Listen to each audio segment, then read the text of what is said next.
आइए निकालें हम भजन 11। हम इसे उत्तरवादी पाठ के रूप में पढ़ेंगे। पहली आयत मैं पढ़ूंगा, दूसरी आयत आप पढ़ेंगे और अंतिम आयत हम सब एक साथ मिलकर पढ़ेंगे। आमीन। जब सब खोलें जोर से कहें आमीन।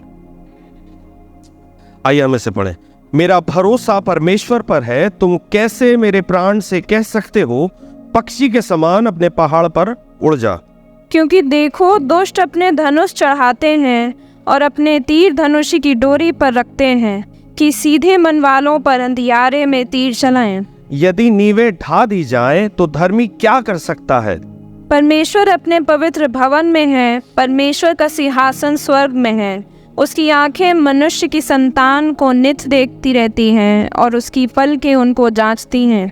यहोवा धर्मी को परखता है, परंतु वह उनसे जो दुष्ट हैं और उपद्रव से प्रीति रखते हैं अपनी आत्मा में घृणा करता है। वह दुष्टों पर फंदे बरसाएगा, आग और गंधक और प्रचंड लू उनके कटोरों में बांट दी जाएगी। अंतिम आयत हम एक साथ पढ़ेंगे। क्योंकि यहोवा धर्मी है, वह धर्म ही के कामों से प्रसन्न रहता है, धर्मी जन उसका दर्शन पाएंगे। हालेलुया। मैं कुछ देर आपका समय ले लूं। ईमान। इस भजन को ट्रेजर मुझे बता रही थी, बोलती भैया बहुत अच्छा भजन है। सो इंडीड सारे कलाम के सारे भजन खुदावन की महिमा में लिखे गए, लेकिन कुछ बातें इसमें से आपके सामने कोशिश कर रहा हूं कि मैं रख सकूं। मैंने पिछले संडे जब मैंने भजन 118 कहा था कि उसकी कोर आयत जो है वो क्या कहती है? परमेश्वर पर भरोसा रखना मनुष्य पे भरोसा रखने से उत्तम है। इसकी पहली आयत कहती है मेरा भरोसा परमेश्वर पर है। उसके बाद हिंदी में ना बहुत पोलाइटली लिखा है। मुझे लगता है भजनकार मालूम क्या कहना चाहता है? हाउ डेयर यू, तुम कैसे कह सकते हो मेरे प्राण से कि पक्षी के समान उड़ जा। How dare you. क्यों? क्योंकि मैं जिस पे रिलाय करता हूं, चौथी आयत कहती है परमेश्वर अपने पवित्र भवन में है, परमेश्वर का सिंहासन स्वर्ग में। मैं उस पर भरोसा रखता हूं जो रहता तो या जो मिलता तो भवन में है, लेकिन रूल कहां से करता है? Hallelujah, come on. रूल कहां से करता है? स्वर्ग में उसका सिंहासन है, वहां पर वो राजदंड लेकर बैठता है, रहता वो भवन में है। हालेलुया। ये उसका बड़प्पन है कि वो भवन में मिलता है, लेकिन रूल कहां से करता है? हालेलुया। हाउ डेयर यू, आपकी हिम्मत कैसे हुई मुझे ये कहने की कि तेरा प्राण पक्षी के समान उड़ जा। हम चिड़िया उड़ाते ना, कैसे उड़ाते हैं? हालेलुया। मैं लेकिन इस बात पे मेरा ध्यान तो गया। उसके बाद 5वीं आयत पे मेरा ध्यान बहुत जबरदस्त तरीके से गया। मैं बहुत जल्दी इस बात को रखूंगा। यहोवा धर्मी को परखता है। Hallelujah, hallelujah. याकूब की पत्री में लिखा है कि परमेश्वर किसी की परीक्षा नहीं करता, है ना। इस बात में अंतर है। खुदा आपको टेम्पटेशन में नहीं डालता। टेम्पटेशन में हम अपनी मर्जी, अपनी अभिलाषाओं से जाते हैं, लेकिन खुदा मालूम है परखता किस बात पे? पहली बात, एक इंपॉर्टेंट नोट, धर्मी को परखता। अगर खुदा परख रहा है तो आपकी डेजिग्नेशन तो ऑलरेडी डिफाइंड है।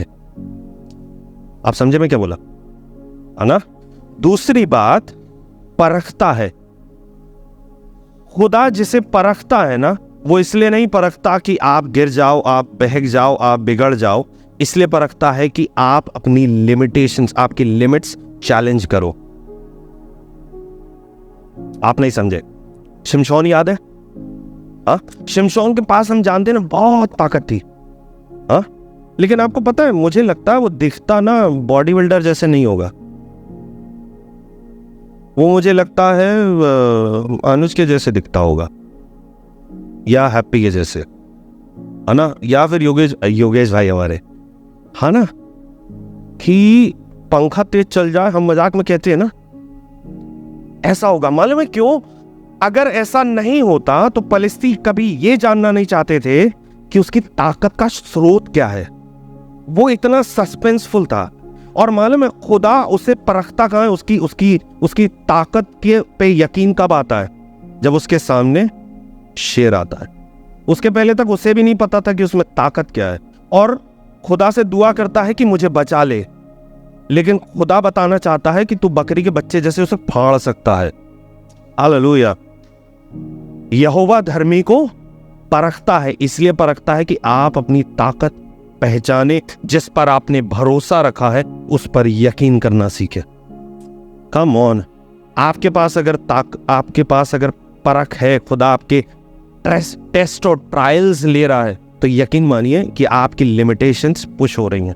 दाऊद राजा को गोलियत से लड़ाई करने से पहले भालू और सिंह का टेस्ट देना पड़ा था।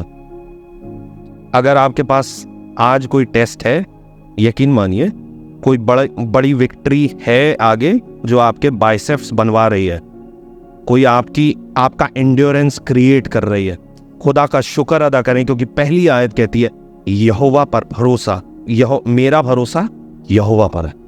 Hallelujah, hallelujah.